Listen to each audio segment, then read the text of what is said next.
Hello दोस्तों, कैसे हैं आप सब। आशा करते होंगे आप बिल्कुल ठीक हैं। आज का जो मेरा वीडियो रहेगा इसमें हम पढ़ेंगे एमसीक्यू क्वेश्चन के बारे में। जैसे आपको पता है कि हम चैप्टर वाइज एमसीक्यू को आपको करा रहे हैं। ठीक है, हमारे आपको यूट्यूब चैनल पर आपको एमसीक्यू टाइप चैप्टर वाइज मिल जाएंगे। आप जाएंगे तो वहाँ पर प्लेलिस्ट में आपको चैप्टर वाइज नाम से प्लेलिस्ट बनी है, तो उसको आप चेक करेंगे तो वहाँ पर जितने भी टॉपिक आपके यूपी ट्रिपल एससी मुख्य सेवा के सिलेबस में सारे वहाँ पर कवर अप हो चुके हैं। आज जो हम पढ़ेंगे, मैं बता दूँ, ये सारे टॉपिक हमने कवर अप कर चुका हूँ। इतनी मतलब इन टॉपिक के जो भी एमसीक्यू टाइप क्वेश्चन बनने वाले थे या बनने थे वो सब हम डिस्कस कर चुके हैं ऑलरेडी। आज जो मेरा टॉपिक रहेगा उसमें हम पढ़ेंगे प्रतिरक्षण के प्रकार और अनुसूची, यानी कि इनमें जो हमारे छोटे छोटे एमसीक्यू टाइप क्वेश्चन बनते हैं उनके बारे में डिस्कस करने वाले हैं। तो चलिए स्टार्ट करते हैं आज का वीडियो बिना किसी तरीके। अगर आप हमारे चैनल पर नए हैं तो प्लीज़ चैनल को लाइक करिए, शेयर करिए, सब्सक्राइब करिए और देखते रहिए हमारा यूट्यूब चैनल एग्जाम आरजू क्लासेस। तो देखते हैं आज का पहला क्वेश्चन। मैंने बता दिया कि बात करने वाला है प्रतिरक्षण के प्रकार और अनुसूची के बारे में। अच्छा, ह्यूमिडिटी होती क्या है? जो प्रतिरक्षा की बात करते हैं, ह्यूमिडिटी होती क्या है? एक्चुअली में ये है, जैसे आप लोग सभी लोग कोरोना से वाकिफ़ हैं, तो कोरोना से वाकिफ़ हैं। अगर आपके अंदर ह्यूमिडिटी, एक वर्ड होता है ह्यूमिडिटी मतलब होता है प्रतिरक्षा। और प्रतिरक्षा कहाँ से आती है?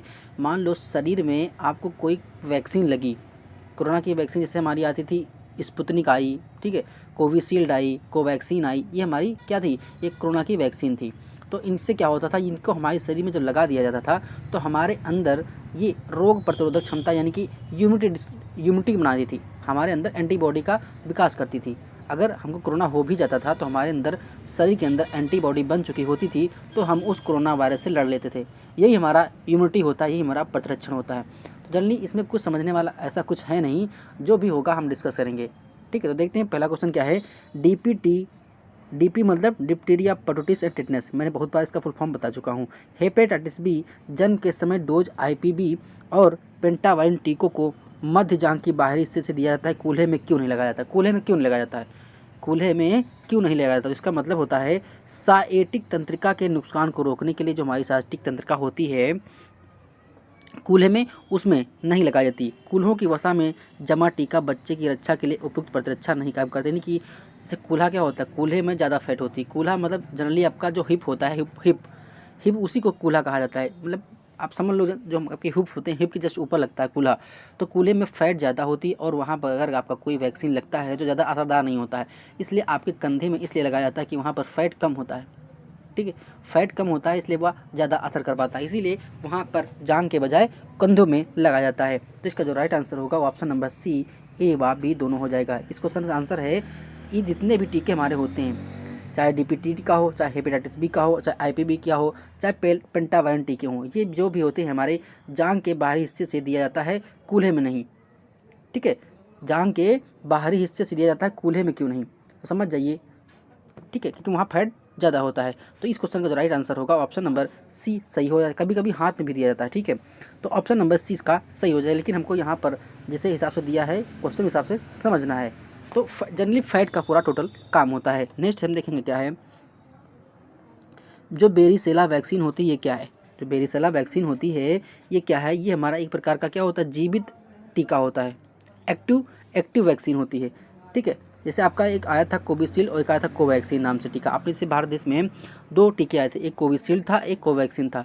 जो हमारा कोविशील्ड था वो हमारा जीवित यानी कि एक्टिव वैक्सीन थी, और जो हमारा कोवैक्सीन थी वो हमारी अनएक्टिव यानी कि मृत जीवित टीका था, वो मृत था यानी अनएक्टिव थी। तो जो लोग लगवाए थे, देखो अब वैक्सीन कौन सी अच्छी थी, या तो कोविशील्ड या कोवैक्सीन? तो मैं बता दूं, कोविशील्ड जो वैक्सीन थी हमारी एक्टिव वैक्सीन थी, वो ज़्यादा प्रभावी थी कोवैक्सीन के चक्कर में। इसीलिए हमने जो अपने लगवाई थी वो हम कोविशील्ड ही लगवाए थे, कोवैक्सीन नहीं लगवाए थे। बहुत लोगों को नहीं पता होगा कोविशील्ड और कोवैक्सीन में अंतर क्या था। तो कोविशील्ड जो हमारी थी वो जीवित यानी कि एक्टिव वैक्सीन थी, और जो हमारी कोवैक्सीन तो हमारी इनएक्टिव थी।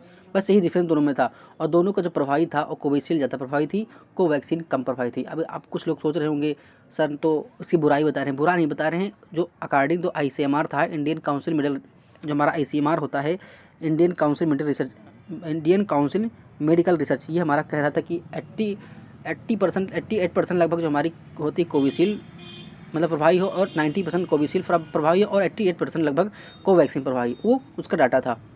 ठीक है, तो इस क्वेश्चन का राइट आंसर होगा जो बेरिसेला वैक्सीन होती है ये हमारी जीवित तनुकर टीका होता है, यानी कि एक्टिव वैक्सीन होती है। और इस वैक्सीन को हम चिकन पॉक्स वैक्सीन भी बोलते हैं। क्या बोलते हैं? चिकन पॉक्स वैक्सीन में होते हैं। और ये हमारी चिकन पॉक्स से रक्षा करती है। क्या करती है? चिकन पॉक्स से रक्षा करती है। इसलिए हम इस वैक्सीन को, बेरिसेला वैक्सीन को हम चिकन पॉक्स वैक्सीन की संज्ञा देते हैं। तो इस क्वेश्चन का राइट आंसर होगा ऑप्शन नंबर बी हमारा करेक्ट हो जाएगा। नेक्स्ट देते हैं, खसरे के टीका का प्रशासन मार्ग क्या है?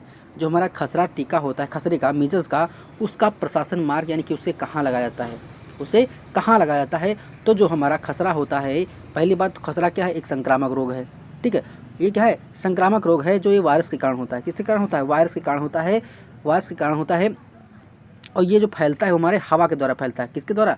हवा के द्वारा फैलता है। और इसके जो प्रशासन मार्ग है वो हमारा अत्वचीय होता है। क्या होता है? अत्वचीय होता है। तो ऑप्शन नंबर बी हमारा करेक्ट हो जाएगा। नेक्स्ट क्वेश्चन देखेंगे क्या है? टीके जिसे अनावरण के बाद दिया जाता है। टीका जिसे अनावरण के बाद दिया जाता है,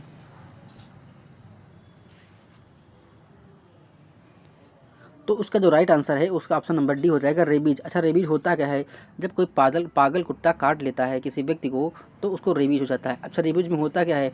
रेबीज में जो मानव उसका तंत्रिका तंत्र प्रभावित होता है। तंत्रिका तंत्र प्रभावित होता है तो उसको पानी से डर लगता है।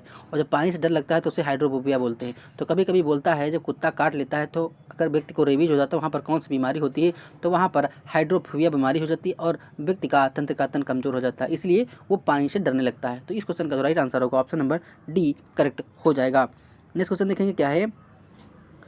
डांट डांट में विश्व टीकाकरण सप्ताह मनाया जाता है। जो हमारा विश्व टीकाकरण दिवस है, ये आप स्टार मार्क कर लीजिए। ये जो हमारा विश्व टीकाकरण दिवस है, ये कब मनाया जाता है? वर्ल्ड इम्यूनाइजेशन वीक जो होता है, ये हमारा कब मनाया जाता है? तो ये हमारा अप्रैल के अंतिम सप्ताह, यानी कि जो आपका अप्रैल मंथ होता है उसके अंतिम सप्ताह में मनाया जाता है।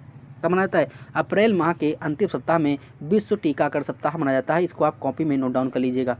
ठीक है, नेक्स्ट टॉपिक में हमारा जो रहेगा उसमें हम पढ़ेंगे बुखार। जो आपके यूपी ट्रिपल मुख्य सेविका का जो सिलेबस है उसमें बुखार, डिप्थीरिया, काली खांसी, टेटनस, पोलियो, मलाइटिस, खसरा, यानी जो भी हमारे बीमारी थे उनके बारे में अच्छे से पढ़ेंगे।